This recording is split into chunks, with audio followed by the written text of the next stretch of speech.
అదే RTV app వార్తల్ని క్షణాల్లో చదివే అవకాశం ఉంటుంది. ఒక న్యూస్ పేపర్, ఒక టెలివిజన్ ఛానల్ మీ చేతుల్లో ఎప్పుడూ ఉంటాయి. కాళేశ్వరం ప్రాజెక్టు విషయంలో అందరికీ తెలిసిందే.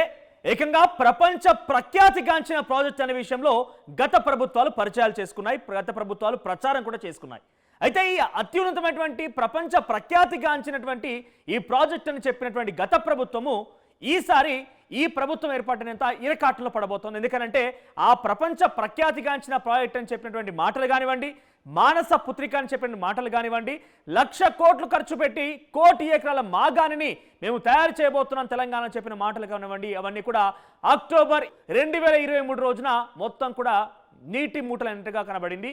నీటి మాటలుగానే మనందరికి కూడా అర్థమైపోయింది. ఏంటంటే ఏకంగా కాళేశ్వరం ప్రాజెక్టులోని కీలకమైనటువంటి మేడిగడ్డ బ్యారేజీ దగ్గర సుమారుగా ఒక పిల్లర్ కుంగిపోయింది. పిల్లర్ నెంబర్ 21 చాలా దెబ్బతినిపై కుంగిపోయిన పరిస్థితి కనబడింది. ఒక భారీ శబ్దంతో ఆ పిల్లర్ కుంగిపోయింది. ఇది ఏకంగా జరిగింది గత ప్రభుత్వంలో, అంటే బీఆర్ఎస్ పార్టీ అధికారంలో ఉన్నప్పుడు ముఖ్యమంత్రిగా కేసీఆర్ ఆ కుర్చీలో ఉన్నప్పుడే ఈ సంఘటన జరిగింది. ఇప్పుడు ప్రస్తుతం ఆ విషయం మరోసారి ఎందుకు గుర్తు చేయాల్సి వచ్చిందనంటే, ఇక ఆ విషయం తర్వాత, ఆ ఘటన తర్వాత ప్రభుత్వం మారిపోయింది. అది చాలా తీవ్ర ప్రభావం చూపించింది గత ప్రభుత్వం మీద.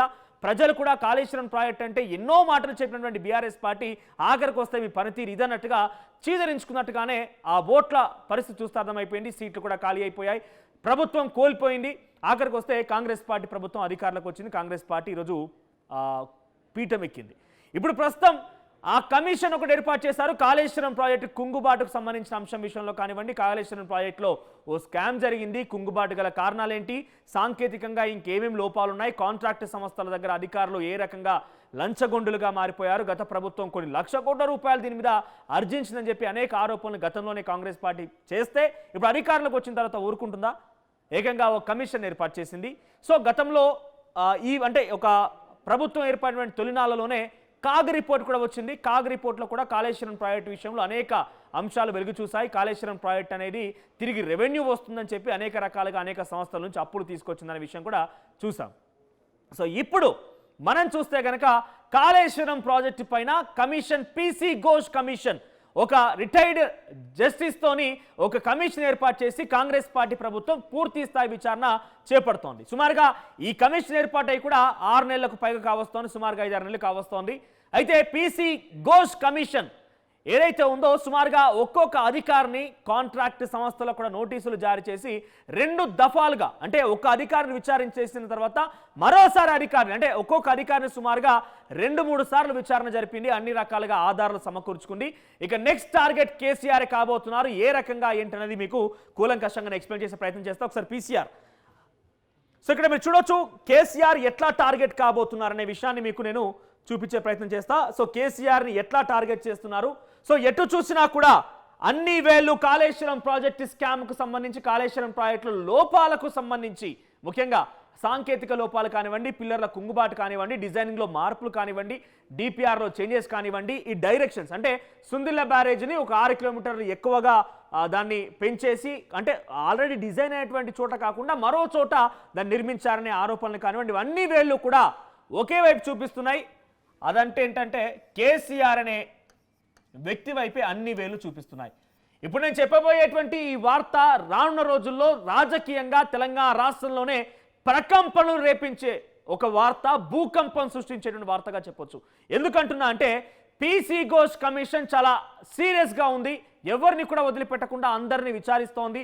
గత ప్రభుత్వంలో జరిగినటువంటి అన్ని విషయాల్లో, కాళేశ్వరం సంబంధించినటువంటి అన్ని ఇంటర్లింకింగ్ అంశాలను కూడా చాలా కూలంకషంగా ఆధారాలతో సహా సేకరించింది. ఇప్పుడు నెక్స్ట్ టార్గెట్ కేసీఆర్తో పాటుగా హరీష్ రావు కూడా సమన్లు అందబోతున్నాయి. ఎట్లా ఏంటి అంటే ఇప్పటికే నేను చెప్పినట్టుగా 2 దఫాలుగా విచారణలు అయిపోయాయి. సుమారుగా చివరాఖరికి వచ్చింది. ఇంకొక అన్ని సవ్యం కనుక జరిగితే ఇంకొక నెల కాలంలోనే, ఒక 1 మంత్లో ఈ కమిషన్ పూర్తి నివేదికని రాష్ట్ర ప్రభుత్వానికి సమర్పించబోతోంది. సో నివేదిక సమర్పించాలి అనుకుంటే చివరిగా మిగిలింది అందరి అధికారుల విచారణ, కాంట్రాక్ట్ సంస్థల విచారణ పూర్తయింది. కాబట్టి ఇక మిగిలిందల్లా కేసీఆర్, హరీష్ రావులే. ఈ ఇద్దరికి కూడా త్వరలోనే, అతి తక్కువ సమయంలోనే, వారం 10 రోజుల్లో కల్లా సమన్లు వచ్చే అవకాశం ఉంది. వాళ్ళని కూడా విచారణకి కమిషన్ ముందుకు హాజరు కావాలని చెప్పి కోరే అవకాశం కనబడుతోంది. సో అన్ని వేళ్లు కేసీఆర్ వైపే చూపెడుతున్నాయి. ఎట్లా అని మీకు విషయాన్ని కొన్ని గుర్తుకొచ్చి చేస్తే కనుక ఈఎన్సీ మురళీధర్ రావు అని ఒక వ్యక్తి ఉండే, తర్వాత వెంకటేశ్వర్లు అనే వ్యక్తి ఉండే. వీరిద్దరు కూడా ఈఎన్సీ కాళేశ్వరం ప్రాజెక్టులో ఇంజనీరింగ్ చీఫ్గా వ్యవహరించిన వ్యక్తులు. సో ఒకానొక సందర్భంలో ఏం జరిగింది, ఈ సుందిల బ్యారేజ్ నిర్మించాల్సినటువంటి చోట కాకుండా, డిజైన్ చేసిన చోట కాకుండా ఎందుకు దీని స్థానాన్ని మార్చారంటే ఆ వేళ్ళు ఎక్కడ చూపించాయి, కేసీఆర్ వైపుగా చూపించాయి. ఈ డిజైన్ని ఎవరు అప్రూవ్ చేశారంటే ఎక్కడ చూపించాయి, వేళ్ళని కూడా కేసీఆర్ వైపుగా చూపించాయి. సో ఇక్కడ డిజైన్లో ఎందుకు కుంగుబాటుకు గురైంది, ఈ డిజైన్లో మార్పులు ఏంటి, ఇన్ని రకాల డబ్బులు ఎందుకు వెచ్చించారు, ఇన్ని రకాలుగా ఎందుకు చేయాల్సి వచ్చిందనంటే అన్ని వేళ్ళు కేసీఆర్ వైపే. మీరు అక్కడ పనిచేసేటువంటి ప్రతి అధికారి చూపించే వేలు కేసీఆర్ వైపే ఉన్నాయి. నేరుగా కేసీఆర్ పేరు చెప్పకపోయినా కూడా పై స్థాయి ప్రభుత్వం ఉండే పెద్ద తలల యొక్క ఆదేశాల మేరకే చేశామన్నట్టుగా చాలా వాళ్ళ కరాఖండిగా చెప్తున్నారు. సో అప్పటి సమయంలో కాళేశ్వరం ప్రాజెక్ట్ నిర్మాణం జరుగుతున్న సమయంలో హరీష్ రావు అనే వ్యక్తి ఇరిగేషన్ మినిస్టర్గా అప్పుడు పనిచేస్తున్నాడు. ఆయన ఇరిగేషన్ మంత్రిగా పనిచేస్తున్నాడు ఆయన. సో ఇండైరెక్ట్గా హరీష్ రావు కూడా సమన్లు వచ్చే అవకాశం ఉంది.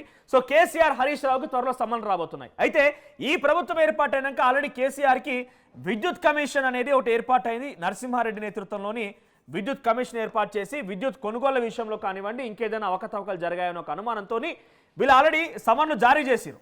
కానీ కేసీఆర్ హాజరు కాకపోగా ఈ విషయాన్ని అటు సుప్రీంకోర్టులో సవాల్ చేయడంతో సుప్రీంకోర్టు తీర్పునిచ్చింది. విద్యుత్ కమిషన్ చైర్మన్గా ఉన్న నరసింహారెడ్డిని ఆ స్థానం నుంచి తొలగించి ఇంకొక వ్యక్తిని నియమించండి అనే రకంగా సుప్రీంకోర్టు డైరెక్షన్ ఇస్తే, సుప్రీంకోర్టు డైరెక్షన్లో భాగంగా రాష్ట్ర ప్రభుత్వం ఈ రకంగా విద్యుత్ కమిషన్ చైర్మన్ని మార్చేసింది, కొత్తగా ఇంకొక ఆయన నియమించింది. ఆ విచారణ ఇంకా కొనసాగుతున్నది.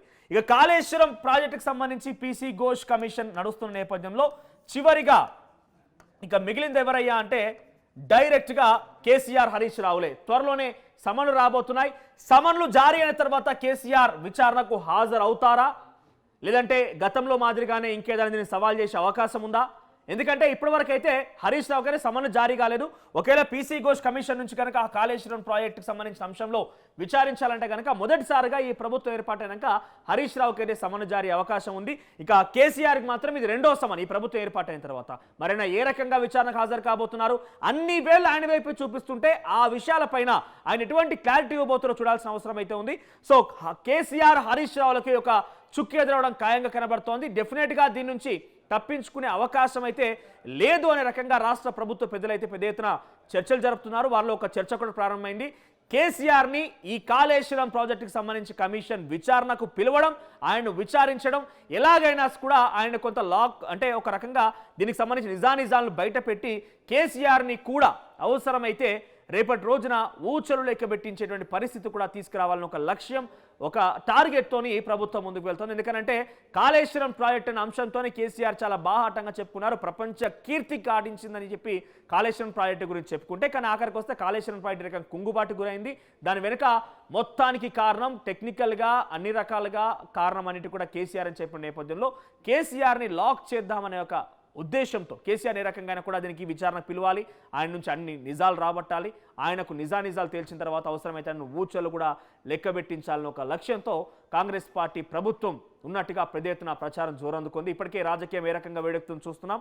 సో కేసీఆర్ హరీష్ రావుకి త్వరలోనే సమన్లు జారీ కాబోతున్నాయి. మరి కేసీఆర్ విచారణకు హాజరవుతారా, ఆయనకు సంబంధించి ఏ రకంగా ఉంటుందో చూడాలి.